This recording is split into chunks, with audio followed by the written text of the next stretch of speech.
നമ്മളെല്ലാ ദിവസവും എടുക്കുന്ന ട്രേഡ്സിൻ്റെ അപ്ഡേറ്റ്സാണ് നിങ്ങളുമായിട്ട് ഷെയർ ചെയ്യാറുള്ളത്. അപ്പോൾ നിങ്ങൾക്ക് ഇവിടെ കാണാനായിട്ട് പറ്റും, ഇന്ന് 2 ട്രേഡ് എടുത്തിട്ടുണ്ടായിരുന്നു. നിഫ്റ്റിയുടെ 22,450 പുട്ട് ഓപ്ഷനും അതുപോലെ തന്നെ ബാങ്ക് നിഫ്റ്റിയുടെ 48,200 കോൾ ഓപ്ഷനിലും. അപ്പോൾ 2 ട്രേഡ് എടുത്തിട്ടുണ്ടായിരുന്നു. അപ്പോൾ നിങ്ങൾക്കറിയാം, ഞാൻ വീഡിയോ കാണുന്നവർക്ക് മനസ്സിലാവും, വളരെ നമ്മൾ റെയറായിട്ട് മാത്രമേ 2 ട്രേഡ് എടുക്കാറുള്ളൂ. അല്ലെങ്കിൽ നമ്മൾ ഒരു ട്രേഡ് എടുത്തിട്ട് അത് ലോസ് ആണെന്നുണ്ടെങ്കിലും അല്ലെങ്കിൽ പ്രോഫിറ്റ് ആണെന്നുണ്ടെങ്കിൽ നമ്മളത് അവിടെ വെച്ച് തന്നെ നിർത്താറുണ്ട്. അപ്പോൾ ജസ്റ്റ് നമ്മൾ റെയറായിട്ടുള്ള ചില കണ്ടീഷൻസ് വരുവാണെന്നുണ്ടെങ്കിൽ മാത്രമാണ് ഈ 2 ട്രേഡിലോട്ട് പോകുന്നത്. അപ്പോൾ ഇന്നെടുത്ത 2 ട്രേഡ് നമ്മൾ ലോസ് ആയിട്ടുണ്ട്, ലോസിൽ എക്സിറ്റ് ചെയ്യാനുണ്ടായത്. അപ്പോൾ നമുക്ക് ആദ്യത്തെ ട്രേഡിനകത്ത് വളരെ ഒരു ചെറിയൊരു സ്റ്റോപ്പ് ലോസ് മാത്രം, ഏകദേശം നമ്മൾ 110 റേഞ്ചിന് എൻട്രി എടുക്കുകയും ഏകദേശം 95 രൂപ സ്റ്റോപ്പ് ലോസിൽ എക്സിറ്റ് ആണ് ചെയ്തത്. അപ്പോൾ ഏകദേശം 15 പോയിൻ്റ് സ്റ്റോപ്പ് ലോസ് ഇവിടെയുണ്ട്. അതുപോലെ തന്നെ ബാങ്ക് നിഫ്റ്റിയുടെ കേസ് നോക്കുകയാണെന്നുണ്ടെങ്കിലും ബാങ്ക് നിഫ്റ്റിയുടെ ഇതിലും നമുക്കൊരു 10-15 പോയിൻ്റ് അടുത്ത് സ്റ്റോപ്പ് ലോസ് ബാങ്ക് നിഫ്റ്റിയിലുണ്ട്. അപ്പോൾ നമുക്ക് ഈ ട്രേഡിൻ്റെ വളരെ വ്യക്തമായിട്ടുള്ള ലോജിക്കിലോട്ട് പോകാം. അപ്പോൾ നമുക്ക് ആദ്യത്തെ നിഫ്റ്റിയുടെ ചാർട്ടിലോട്ട് പോകാം. യെസ്, അപ്പോൾ നിഫ്റ്റി ഇന്ന് ഡെയിലി ചാർട്ടാണ് നിഫ്റ്റിയുടെ. അപ്പോൾ നിഫ്റ്റിയിൽ നമ്മൾ ആ ഗ്രൂപ്പിനകത്ത് നമ്മൾ പറഞ്ഞിട്ടുണ്ടായിരുന്നു, ഞാൻ നിഫ്റ്റി ബീറിഷ്യനാണ്, ഈ ഒരു റേഞ്ച് ഞാൻ മാർക്ക് ചെയ്തിട്ടുണ്ടായിരുന്നു. അപ്പോൾ അതുകൊണ്ട് ഈ ഒരു റേഞ്ച് നിങ്ങൾക്ക് കാണാനായിട്ട് പറ്റും. ഇവിടെ ഒരു മാർച്ച് 7-ാം തീയതിയുള്ള ക്യാൻഡിൽ, ഈ ഒരു ക്യാൻഡിലിന് വളരെ സിമിലർ ആയിട്ടുള്ളൊരു ക്യാൻഡിലാണ് ഇവിടെയും ഫോം ആയിട്ടുള്ളത്. മെയ് 18 ഫോം ആയിട്ടുള്ള ക്യാൻഡിൽ നിങ്ങൾക്ക് വളരെ സിമിലർ ആയിട്ടുള്ളൊരു ക്യാൻഡിലാണ് ഇവിടെയും ഫോം ആയിട്ടുള്ളത്. അപ്പോൾ അതുപോലെ തന്നെ കറക്റ്റ് മാർച്ച് 7-നും അതേ ഒരു ക്യാൻഡിൽ ഫോമേഷൻ വന്നിട്ടുണ്ട്. അതിനുശേഷം നിങ്ങളുടെ കാണാനായിട്ട് പറ്റും, ഈ റെസിസ്റ്റൻസ് മീറ്റ് ചെയ്തതിന് ശേഷം വന്നിട്ടുള്ള ഒരു ഹ്യൂജ് സെല്ലിംഗ് പ്രഷർ അവിടെ ഉണ്ടായിരുന്നു. അപ്പോൾ ആ ഒരു സെല്ലിംഗ് പ്രഷർ കാരണമാണ് ഞാൻ ഈ ഒരു ലെവൽ മാർക്ക് ചെയ്തിട്ടുള്ളത്. ഈ 22,500 അല്ലെങ്കിൽ ഞാൻ പറഞ്ഞിട്ടുള്ള ലെവലെന്ന് പറയുന്നത് ഈ 2 ലെവലാണ്, 22,516 അല്ലെങ്കിൽ 524 റെസിസ്റ്റൻസ് ആയിട്ട് മാർക്ക് ചെയ്തിട്ട് നമ്മൾ ഗ്രൂപ്പിനകത്ത് പറഞ്ഞിട്ടുണ്ടായിരുന്നു. ഓക്കെ, അതുപോലെ തന്നെ ഞാൻ ഈ ഒരു സപ്പോർട്ട് റേഞ്ചായിട്ട് നമ്മുടെ ഈ ഒരു സോൺ 22,472 481 റേഞ്ച്, അപ്പോൾ ഈ ഒരു സോണും നമ്മൾ ഗ്രൂപ്പിനകത്ത് പറഞ്ഞിട്ടുണ്ടായിരുന്നു. ഇതും സപ്പോർട്ടാണ്. അതുപോലെ തന്നെ മാർക്കറ്റിൽ എനിക്ക് ബിയറിഷ് വ്യൂ ആണെന്ന് ഞാൻ പറഞ്ഞിട്ടുണ്ടായിരുന്നു. അപ്പോൾ നമുക്ക് ഒരു 5 മിനിറ്റ്സിലോട്ട് പോവാം. യെസ്, ഇപ്പോൾ 5 മിനിറ്റ്സിലോട്ട് പോകുന്ന സമയത്ത് ഇന്ന് ഞാൻ ആക്ച്വലി ട്രേഡ് എടുത്തിട്ടുണ്ടായിരുന്നത്, ഇന്ന് മാർക്കറ്റ് ഓപ്പൺ ചെയ്തത് നിങ്ങൾക്ക് കാണാനായിട്ട് പറ്റും. ഒരു ഗ്യാപ് ഡൗൺ, നല്ലൊരു ഗ്യാപ് ഡൗൺ ഉണ്ടായിരുന്നു. ഏകദേശം ഈ ഒരു ലോ എന്ന് പറഞ്ഞ് 22,440 എന്ന് പറഞ്ഞ റേഞ്ചിൽ ഗ്യാപ് ഡൗൺ ആയിട്ട് ഓപ്പൺ ആവുകയാണ് ഉണ്ടായത്. അപ്പോൾ ഗ്യാപ് ഡൗൺ ആയിട്ട് ഓപ്പൺ ആയതിനു ശേഷം ഞാൻ പറഞ്ഞിട്ടുള്ള ഒരു സപ്പോർട്ട് റേഞ്ച്, അതായത് ഈ ഒരു സോൺ എന്ന് പറഞ്ഞ് 22,472 മുതൽ 481 വരെയുള്ള റേഞ്ച്.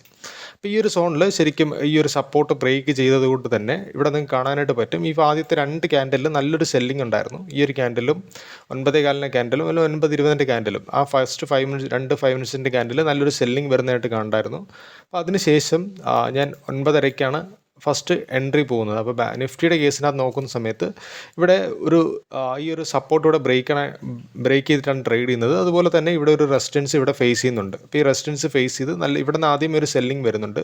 അപ്പോൾ ഈ റെസിസ്റ്റൻസും കൂടെ ഫേസ് ചെയ്യുന്നുണ്ട്. അപ്പോൾ അതുകൊണ്ട് തന്നെ ഞാൻ ഇന്ന് ട്രേഡ് എടുത്ത ഏരിയ എന്ന് പറഞ്ഞത് 9:30-യുടെ ക്യാൻഡിൽ അപ്പോൾ ഈ ഒരു ക്യാൻഡിൽ നമ്മൾ 9:25 ക്യാൻഡിലാണ് നമ്മൾ ട്രേഡ് എടുത്തിട്ടുണ്ടായിരുന്നത്. അപ്പോൾ ഈ 9:25 ക്യാൻഡിൽ നമ്മൾ ഇതിൻ്റെ താഴെ ഒരു ക്ലോസ് കിട്ടി, 22,472 താഴെ ഒരു ക്ലോസ് കിട്ടി. അപ്പോൾ അങ്ങനെയാണ് ഈ ഒരു ക്യാൻഡിൽ എൻട്രി പോയത്. എൻ്റെ സ്റ്റോപ്പ് ലോസ് ജസ്റ്റ് വളരെ ചെറിയൊരു സ്റ്റോപ്പ് ലോസ് മാത്രമേ ഉണ്ടായിരുന്നുള്ളൂ. അതിനുശേഷം നിങ്ങൾക്കിവിടെ കാണാനായിട്ട് പറ്റും, ജസ്റ്റ് ഒന്ന് വന്നിരുന്നു, ഒരു ഡൗൺ സൈഡ് വന്നിരുന്നു, അത് സസ്റ്റെയിൻ ചെയ്യുന്നില്ല, പിന്നെയും ഈ ഒരു റേഞ്ച് തന്നെ കിടന്ന് കൺസോളിഡേറ്റ് ചെയ്യുന്നതായിട്ട് കാണാനായിട്ട് പറ്റും. സ്റ്റിൽ ആ ഒരു റെസിസ്റ്റൻസിൽ തന്നെ കുറേ നേരമായിട്ട് ട്രേഡ് ചെയ്യുന്നതായിട്ട് കാണാനായിട്ട് പറ്റും. അവിടെ നല്ലൊരു അക്യുമുലേഷൻ നടന്നിട്ടുണ്ട്, ഈ ഒരു ഫേസിൽ നല്ലൊരു അക്യുമുലേഷൻ നടന്നിട്ടുണ്ട്. അപ്പോൾ നമ്മുടെ ഈ ഒരു ക്യാൻഡിൽ ഏകദേശം നമുക്ക് നമ്മുടെ റിസ്ക് റിവാർഡൊന്നും അച്ചീവ് ആയില്ല. അപ്പോൾ അതുകൊണ്ട് തന്നെ നമ്മളത് എക്സിറ്റ് ചെയ്യാതെ ഹോൾഡ് ചെയ്തു. പിന്നീട് നമ്മൾ ആ ഒരു 95 എന്ന് പറഞ്ഞൊരു സ്റ്റോപ്പ് ലോസ് 10, 12, 13 പോയിൻറ്റിൻ്റെ അടുത്ത് സ്റ്റോപ്പ് ലോസ് നമ്മൾ എക്സിറ്റ് ആവാനുണ്ടായത്. അപ്പോൾ നമുക്ക് അതിനുശേഷം ഇവിടെ കാണാനായിട്ട് പറ്റും, നിഫ്റ്റിക്കകത്ത് നല്ലൊരു കൺസോളിഡേഷന് ശേഷം നല്ലൊരു റാലി തന്നെ ഓൾമോസ്റ്റ് തന്നിട്ടുണ്ട് നിഫ്റ്റി. അപ്പോൾ നിഫ്റ്റിയുടെ ആ ഒരു റെസിസ്റ്റൻസ് ലെവലിൽ ഇവിടെ ഫസ്റ്റ് റിജക്ഷൻ വരുന്നു. ഫസ്റ്റ് റിജക്ഷൻ വന്നതിന് ശേഷം ഈ ഒരു ബ്രേക്കിംഗ് കൂടെ ഇവിടെ നടക്കുന്നു. 11:55 ഇവിടെ ഒരു ബ്രേക്കിംഗ് കൂടെ നടക്കുന്നു. അപ്പോൾ ഈ ഒരു ബ്രേക്ക് നടക്കുന്നു, അതിനെ ട്രെൻഡ് കണ്ടിന്യൂസ് ചെയ്യുന്നതായിട്ടും കാണാനായിട്ട് പറ്റും. അപ്പോൾ ട്രെൻഡ് ലൈനിൽ പലതവണയായിട്ട് ഈ ഒരു ട്രെൻഡ് വന്ന് കണ്ടിന്യൂസ് ചെയ്യുന്നതായിട്ട് കാണാനായിട്ട് പറ്റും. പിന്നീട് ആ നിഫ്റ്റി ഈ ഒരു സോണിൽ വന്നിട്ട് ബ്രേക്ക് ആവാണ് ചെയ്തത്. അതായത് 1:20 ക്യാൻഡലിൽ ഈ ഒരു ട്രെൻഡ് ലൈൻ ബ്രേക്ക് ചെയ്തു, പിന്നെ ഫർദർ ഡൗൺ സൈഡിലോട്ട് പോവുകയാണ് ചെയ്തത്. അപ്പോൾ നമുക്ക് മാർക്കറ്റ് ഇപ്പോൾ നല്ല വോളറ്റൈലാണ്. അപ്പോൾ നമ്മൾ സ്റ്റോപ്പ് ലോസും കാര്യങ്ങളൊക്കെ മാക്സിമം നമ്മൾ ലോസ് വന്നു കഴിഞ്ഞാൽ എക്സിറ്റ് ആവാൻ വേണ്ടി ശ്രമിക്കണം. അപ്പോൾ ഈ ഒരു സൈഡിൽ ജസ്റ്റ് ഒന്ന് അപ്പ് സൈഡ് പോയിട്ട് അതിനുശേഷം പിന്നെ അടുത്തൊരു വയലൻ്റ് മൂവ് കിട്ടി. അപ്പോൾ ഏകദേശം നമ്മൾ വരച്ചിട്ടുള്ള അതേ ഒരു സപ്പോർട്ടിൽ തന്നെ വീണ്ടും വന്ന് ട്രേഡ് ചെയ്യുന്നുണ്ട്. അപ്പോൾ ഇതാണ് നിഫ്റ്റിയിൽ ഞാൻ ഇന്ന് എടുത്തിട്ടുള്ള ട്രേഡ് എന്ന് പറയുന്നത്. ഇനി ബാങ്ക് നിഫ്റ്റിയിലോട്ട് പോയി കഴിഞ്ഞാൽ ബാങ്ക് നിഫ്റ്റിയിൽ ഞാൻ ബിയറിഷാണ്. കാരണം ഞാൻ പറഞ്ഞിട്ടുണ്ടായിരുന്നു മാർക്കറ്റിൽ ബിയറിഷാണ് പൊതുവേ. ബാങ്ക് നിഫ്റ്റിയുടെ റീസൺ എന്ന് പറയുന്നത് ഇവിടെ നമുക്ക് കാണാനായിട്ട് പറ്റും, ഒരു ഇമ്പോർട്ടൻ്റ് ആയിട്ടുള്ള റെസിസ്റ്റൻസ് സോണിലാണ് ബാങ്ക് നിഫ്റ്റി ഉള്ളത്. ഡെയിലി ചാർട്ടിൽ നോക്കുമ്പോൾ കാണാനായിട്ട് പറ്റും. അതുപോലെ തന്നെ ബാങ്ക് നിഫ്റ്റി നിങ്ങളൊന്ന് ശ്രദ്ധിച്ച് നോക്കിയിട്ടുണ്ടെങ്കിൽ മനസ്സിലാവും, ചെറിയൊരു ഗ്യാപ്പും കൂടെ ഉണ്ട്. ഈ ഒരു ഏരിയ എന്ന് പറഞ്ഞു കഴിഞ്ഞാൽ ഒരു റെസിസ്റ്റൻസ് ഫേസ് ചെയ്യാൻ ചാൻസ് ഉള്ള ഒരു ഏരിയയും കൂടിയാണ് ബാങ്ക് നിഫ്റ്റിനെ സംബന്ധിച്ചിടത്തോളം. അപ്പോൾ ഇവിടെ ഒരു റെസിസ്റ്റൻസും കൂടെ ഉണ്ട്. ഇപ്പോൾ ഇത് ബ്രേക്ക് ചെയ്യുക എന്ന് പറഞ്ഞാൽ ഇത്തിരി ഡിഫിക്കൽട്ട് തന്നെയാണ്. അപ്പോൾ അതുകൊണ്ട് തന്നെ ബാങ്ക് നിഫ്റ്റിയിൽ ഞാൻ ബിയറിഷ് ആയിരുന്നു. ബാങ്ക് നിഫ്റ്റിയുടെ കേസ് നോക്കുകയാണെന്നുണ്ടെങ്കിൽ ഒന്ന് 5 മിനിറ്റ്സിലോട്ട് പോവാം.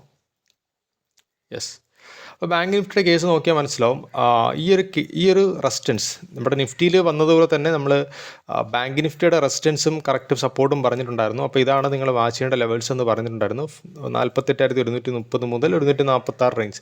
ഈ ഒരു റേഞ്ച് നിങ്ങൾക്ക് സപ്പോർട്ടായിട്ട് വാച്ച് ചെയ്യാം. അതുപോലെ തന്നെ ഇത് റെസിസ്റ്റൻസ് ആയിട്ട് വാച്ച് ചെയ്യാം. നമ്മൾ ഗ്രൂപ്പിനകത്ത് വളരെ കൃത്യമായി തന്നെ പറഞ്ഞിട്ടുണ്ടായിരുന്നു. അപ്പോൾ അതുപോലെ തന്നെ ഇന്നത്തെ ആ ഒരു പ്രൈസ് ആക്ഷനും ഏകദേശം ആ ഒരു റെസിസ്റ്റൻസ് ടച്ച് ചെയ്തിട്ടാണ് ഇന്ന് ഫർദർ ഡൗൺ സൈഡിലോട്ട് പോയത്. അപ്പോൾ നിങ്ങൾക്ക് ഇവിടെ കാണാനായിട്ട് പറ്റും, ബാങ്ക് നിഫ്റ്റിയെ സംബന്ധിച്ചിടത്തോളം ഇവിടെ ഒരു ട്രേഡ് എടുക്കുന്ന സമയത്ത് അല്ലെങ്കിൽ 9:25 ഇവിടെ ഒരു ക്ലോസ് കിട്ടിയില്ല. അപ്പോൾ ക്ലോസ് കിട്ടാത്തതുകൊണ്ട് തന്നെ നിഫ്റ്റിയിൽ നല്ലൊരു ക്ലോസ് കിട്ടി. അപ്പോൾ അതുകൊണ്ടാണ് നിഫ്റ്റിയിൽ ആ ഒരു സമയത്ത് ട്രേഡ് പോയത്. പിന്നെ ബാങ്ക് നിഫ്റ്റി ഒരു ഫർദർ ഒരു ക്വിക്ക് മൂവ് കിട്ടി, ഡേ ലോയിലോട്ട് ഒരു ക്വിക്ക് മൂവ് കിട്ടി. അപ്പോൾ നമ്മൾ ബാങ്ക് നിഫ്റ്റിയിൽ എൻട്രി എടുത്തിട്ടില്ല.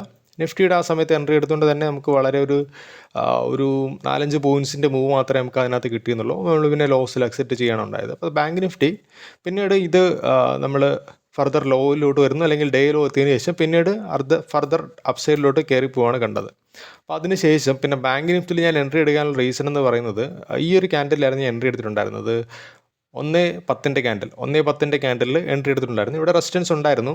പക്ഷേ ഞാൻ എക്സ്പെക്റ്റ് ചെയ്തത്, അതായത് ഈ സമയത്ത് 1:10 ആ സമയം എന്ന് പറയുന്നത് നമുക്ക് നിഫ്റ്റിയിൽ നോക്കുന്ന സമയത്ത് ഈ ഒരു ട്രെൻഡ് ലൈനിൽ ആക്ച്വലി ഞാനൊരു ട്രെൻഡിങ് ഡേ എക്സ്പെക്റ്റ് ചെയ്തായിരുന്നു. ഈ ഒരു ഉച്ച കഴിഞ്ഞ സമയത്ത് അത് സാധാരണ ഈ ഒരു ഓരോ ഡിപ്പ് വരുന്നു കയറി പോകുന്നു, ഒരു ഡിപ്പ് വരുന്നു കയറി പോകുന്നു, അങ്ങനെ ഒരു ട്രെൻഡിങ് ഡേ ഞാൻ എക്സ്പെക്റ്റ് ചെയ്തിട്ടുണ്ടായിരുന്നു.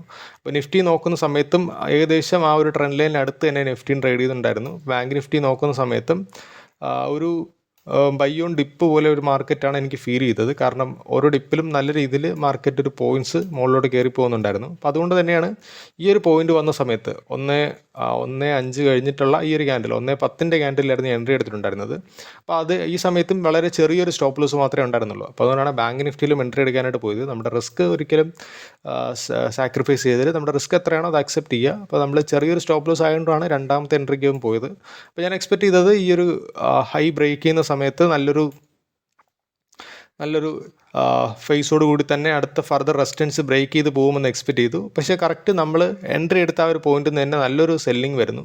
അപ്പോൾ ഇത് നല്ലൊരു ഇമ്പോർട്ടൻ്റ് റെസിസ്റ്റൻസും കൂടെയാണ്. ഞാൻ പറഞ്ഞിട്ടുണ്ടായിരുന്നു 48,254 എന്ന് പറയുന്ന ഇമ്പോർട്ടൻറ്റ് റെസിസ്റ്റൻസ് കൂടിയാണ്. പക്ഷേ നമ്മളിവിടെ ഞാനൊരു ആ ഒരു സമയത്ത് ബുള്ളിഷ് വ്യൂ എക്സ്പെക്റ്റ് ചെയ്തുകൊണ്ടാണ് അവിടെ എൻട്രി പോയത്. അതിനുശേഷം നമുക്ക് കാണാനായിട്ട് പറ്റും ഒരു ഫർദർ ഡൗൺ സൈഡിലോട്ട് വരുന്നു മാർക്കറ്റ്. ഇവിടെ നിന്ന് ഈ ഒരു ഫാളിന് ശേഷം പിന്നെ അടുത്ത നമ്മുടെ അതേ സപ്പോർട്ട് ഫേസ് ചെയ്തിട്ട് ഒരു ഫർദർ ഡൗൺ സൈഡിൽ വരുന്നത്.